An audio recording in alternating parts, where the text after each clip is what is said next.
बच्चों, आज के इस वीडियो में हम इस चैप्टर के सेकेंड पार्ट के वीडियो के बारे में बात करेंगे।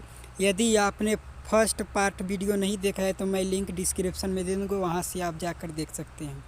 तो चलिए यहाँ से हम क्वेश्चन को चालू करते हैं। प्रश्न संख्या 8 है, रेखित, अरेखित तथा कार्डियक हृदयक पेशियों में हृदय में स्थिति, कार्य और स्थान के आधार पर अंतर स्पष्ट करें। यानी कि हमें रेखित, अरेखित और कार्डियक तीनों में शरीर में स्थान और इसका कार्य के आधार पर हमें अंतर स्पष्ट करना है। तो चलिए सबसे पहले हम रेखित के बारे में बात करेंगे। कार्य होता है, ये ऐच्छिक पेशियां हैं जो हमारे शरीर में इच्छानुसार गति प्रदान करने में सहायता करता है। और इनका शरीर में स्थान की बात कहें तो ये शरीर में स्थान हाथ, पैर और कंकाल पेशियों में पाए जाते हैं, रेखित पेशी। अब दूसरा आता है हमारा अरेखित पेशी। अरेखित पेशी में देखिए इनका कार्य क्या है, ये अनैच्छिक पेशियां हैं, अर्थात यह जंतु की इच्छानुसार संचालित नहीं होते हैं। यह स्वतः ही पेशियां की गति को नियंत्रित करते हैं। यानी कि ये अनैच्छिक पेशी हैं, ये जंतु में अपने इच्छा के अनुसार संचालित नहीं होते हैं, इनको गति नियंत्रित करना पड़ता है। और इनका शरीर में स्थान की बात कहें तो आहार नली, रक्त नलिका और प्रसारण या संकुचन, आँख की पलकें, मूत्रवाहिनी और फेफड़े की श्वसनी में पाए जाते हैं अरेखित पेशी।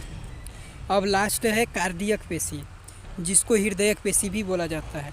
इनका कार्य है, यह अनैच्छिक पेशियां हैं जो हृदय पेशी को बिना थके प्रसार एवं संकुचन में सहायता करता है। और इनकी शरीर में स्थान की बात कहें तो यह हृदय में पाई जाती हैं। तो इस प्रकार हमारा प्रश्न संख्या 8 समाप्त होता है। हम अगले प्रश्न पर चलते हैं, प्रश्न संख्या 9। प्रश्न संख्या 9 है, न्यूरॉन का एक चिन्हित चित्र बनाएं। यानी कहने का मतलब है कि न्यूरॉन का चित्र बनाइए और उन्हें चिन्हित भी कीजिए, यानी कि नाम भी लिखिए। तो देखिए सबसे पहले ये न्यूरॉन का चित्र है और इन्हें पार्ट बाय पार्ट इनको नाम लिखना है। तो आप देख लेंगे, जैसे बीच का भाग है इसको हम लोग केंद्रक बोलेंगे, और इसके बाहरी परत को कोशिकाएं बोलेंगे, और जो ये इस बीच की भाग है इसे तंत्रिकाश बोलते हैं, और जो लास्ट वाली होती है तंत्रिका का अंतिम सिरा। तो आप इसको देख लेंगे। हम अगले क्वेश्चन पर चलते हैं, प्रश्न संख्या 10। हमारा प्रश्न संख्या 10 है, निम्नलिखित के नाम लिखें। यानी इसमें ऑप्शन दिया है और इनके हमको नाम लिखना है। पहला इसमें ऑप्शन है, ऊतक जो मुंह के भीतर अस्तर का निर्माण करता है, उस ऊतक का नाम क्या होता है। तो यहाँ पर उत्तर में होगा सल्की एपिथेलियम होता है, जो कि एक ऊतक का है नाम, जो कि मुंह के भीतर अस्तर का निर्माण करता है। इसी प्रकार हमारा दूसरा प्रश्न है, ऊतक जो मनुष्य की पेशियों को अस्थि से जोड़ता है, उस ऊतक का नाम क्या है। कंडरा। कंडरा यानी कि कंडरा जो ऊतक होती है वो मनुष्य की पेशियों की अस्थि को से जोड़ता है। अब इसी प्रकार हमारा तीसरा प्रश्न है, ऊतक जो पौधे में भोजन को संवहन करता है, उस ऊतक का नाम क्या है। तो ये फ्लोएम है। फ्लोएम एक ऊतक है जो कि पौधे में भोजन को संवहन करता है। इसी प्रकार हमारा चौथा प्रश्न है, यानी कि चौथा ऑप्शन है हमारा, ऊतक जो हमारे शरीर में वसा का संचयन करता है, उस ऊतक का नाम है वसामय ऊतक, जो कि वसा को संचयन करता है हमारे शरीर में। और पांचवा ऑप्शन है हमारा, तरल अधात्री सहित संयोजन ऊतक, इसका नाम क्या है। तो रक्त। रक्त एक ऊतक का नाम है जो कि तरल अधात्री सहित संयोजक ऊतक होता है। अब इसी प्रकार हमारा लास्ट है, मस्तिष्क में उपस्थित या स्थिति ऊतक कौन सा होता है। तो न्यूरॉन ऊतक होता है जो कि मस्तिष्क में पाई जाती है।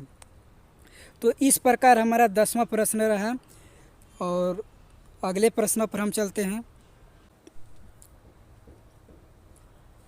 प्रश्न संख्या 11 है, निम्नलिखित में ऊतक के प्रकार की पहचान करें। यानी कि जो ऊतक हमें यहाँ पे दी है कोष्टक में, इस ऊतक को हमें पहचानना है कि कौन सा ऊतक है, इनका नाम क्या होता है। तो सबसे पहले देखेंगे त्वचा जो दिया है यहाँ पर, त्वचा ये जो है वो सल्की एपिथेलियम ऊतक होता है। और पौधे का बल्क में विभोजी ऊतक, रक्षी ऊतक होता है, और अस्थि में संयोजी ऊतक होता है। और इसी प्रकार वृकीय नलिका अस्तर में कौन सा ऊतक पाई जाती है? तो घनाकार एपिथीलियम ऊतक पाया जाता है। अब इसी प्रकार हम अगला देखेंगे, एक बच रहा है संवहन मंडल। संवहन मंडल, तो ये देखिए स्थायी ऊतक जाइलम और फ्लोएम। एक बात यहाँ पर ध्यान रखेंगे, संवहन ये पौधे में की बात करी है, जैसे पौधे की शरीर में जो भोजन का संवहन करते हैं उसका नाम होता है फ्लोएम, उस ऊतक का नाम है।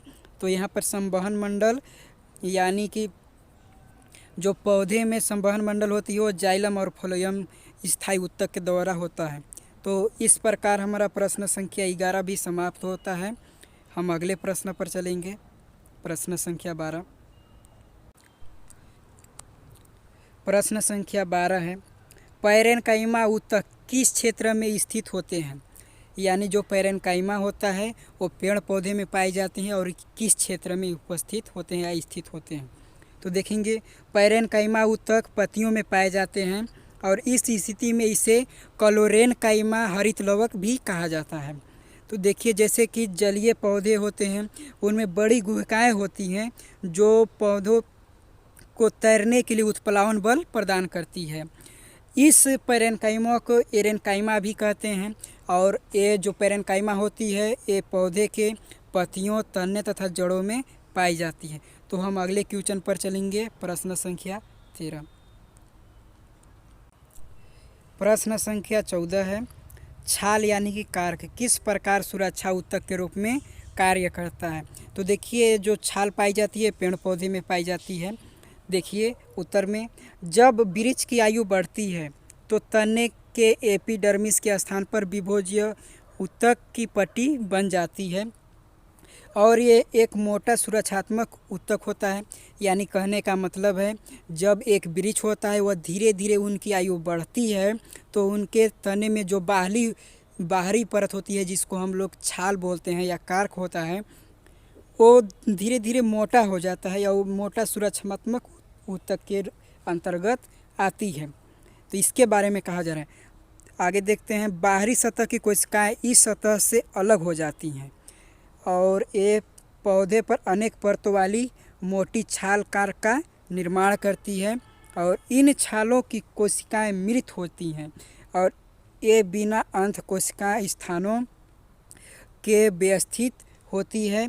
इनकी भित्ति पर सोबिरिन नामक एक रसायन होता है और जो पौधे के अनेक परतों वाली मोटी छाल होती हैं उसके भित्ति पर एक सोबिरिन नामक के एक रसायन होता है जो कि इन छालों को हवा और पानी के लिए अभेद्य बनाता है। तो इस प्रकार हमारा छाल का कार्य होता है एक ऊतक के रूप में जो कि पौधे में पाई जाती हैं। तो अगले क्वेश्चन पर हम चलते हैं, प्रश्न संख्या 15। प्रश्न संख्या 15 है, निम्न तालिका को पूर्ण करें।